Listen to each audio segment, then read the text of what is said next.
Hello friends, this is Avinash Kumar. Welcome you all once again.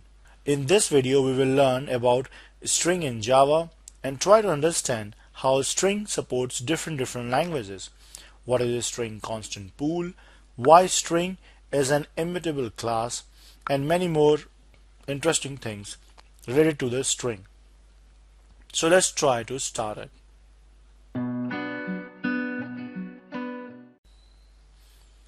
Before starting to explore, let's try to know that what is a string.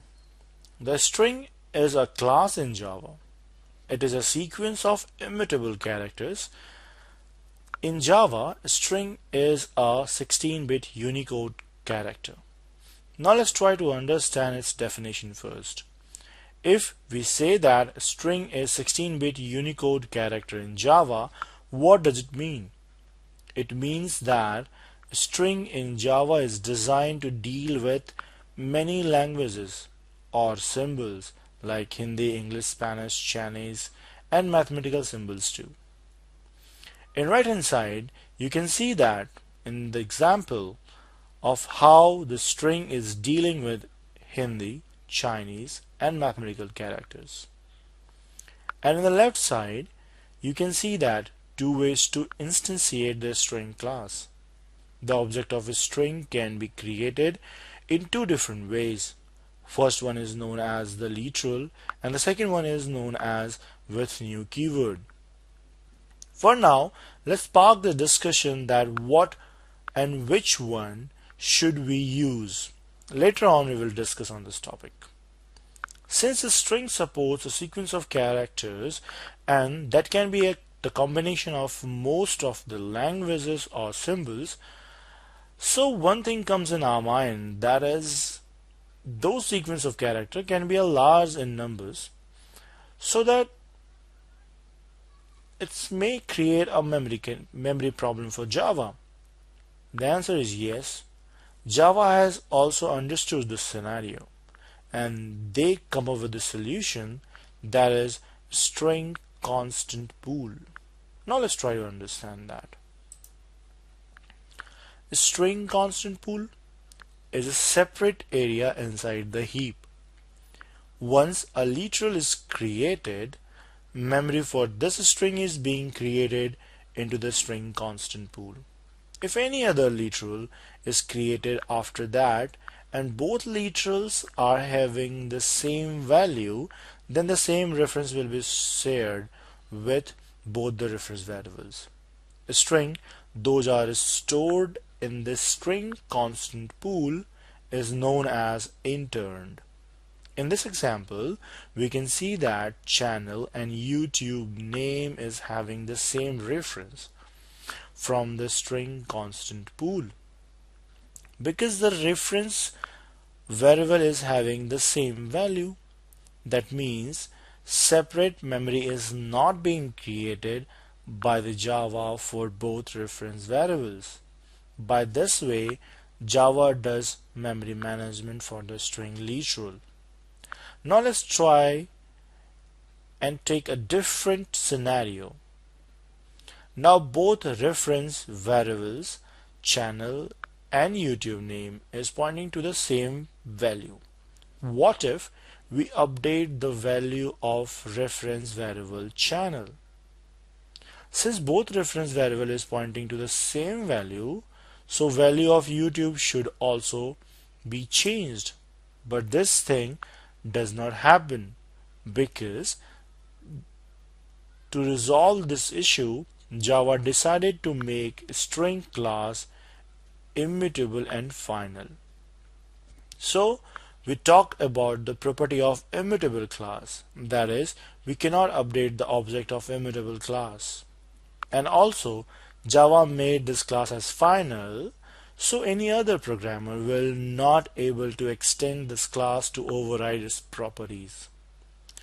By taking these steps, Java resolved this issue too. Now let's try to understand this with an example. Here we're trying to update the value of channel, and channel and YouTube both are pointing to the same value.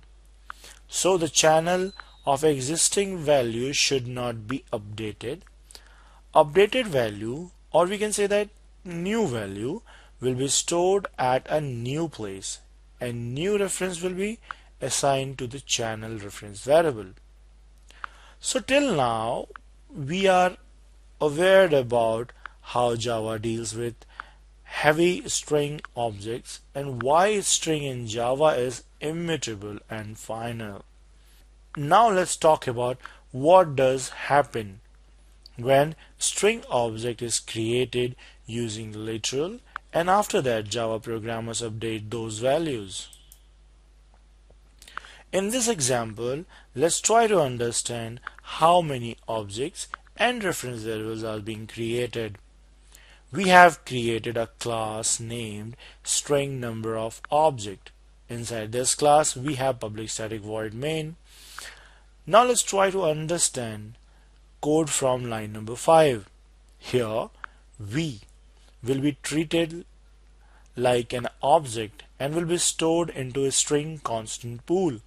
Its reference will be stored into a. So count as one object and one reference variable is being created for now. In line number 6, string r will be created at a string pool, but for the reference will not be created. One more object will be created and will be stored into b. That will be vr. So now count is 3 objects and 2 reference variables. So what are all 3 objects? Those are v holding by a, r without any reference, and vr holding by b. Now in line number 7, who a string object will be created but without any reference, and after concatenation who string will be created without any reference again.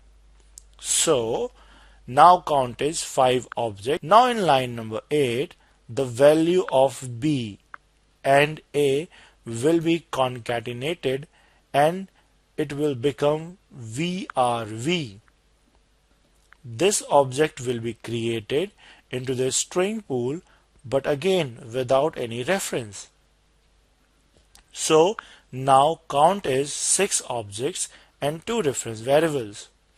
Now in line number 9, a new object will be created for Indian in the pool without any reference. However, after concatenation vr Indian, a string will be created at pool and reference will be assigned into b. Finally, we have total of 8 objects and 2 reference variables are created during the example till line number 9. I think now we are able to understand how the object is being created in this string and how a string constant pool is being used by Java. But earlier we have discussed 2 different ways to instantiate a string class, using literal and using new keyword. So now let's talk about the difference. So in this example, we can say that when we try to create a string object using literal, one object is being created into the string constant pool and its reference is being assigned in Hindi reference variable. However, on other hand, when we try to create an object of string using new keyword, first the Chinese word will be created into a string constant pool with no reference, and after that object will be passed as constructor. Once constructor will be called, a new space at heap area will be created. That heap area will take a value which is passed as an argument in the constructor, and reference Chinese will hold the reference of the heap object. Here, heap area will not be connected with a string constant pool directly or indirectly. So eventually we can say that using a literal only single object is being created, but using new keyword two objects have been created. So we should prefer string literal over the new keyword. As we have already discussed that Java tunes the performance of literal too, like the same reference when the value is same for the different reference variables. That is it from my side for a string topic. Watch my next video on live demo on string in Java. Till then, thanks. Kindly like and share this video. Subscribe to my channel and leave comments if you want to know any clarification. Thanks once again.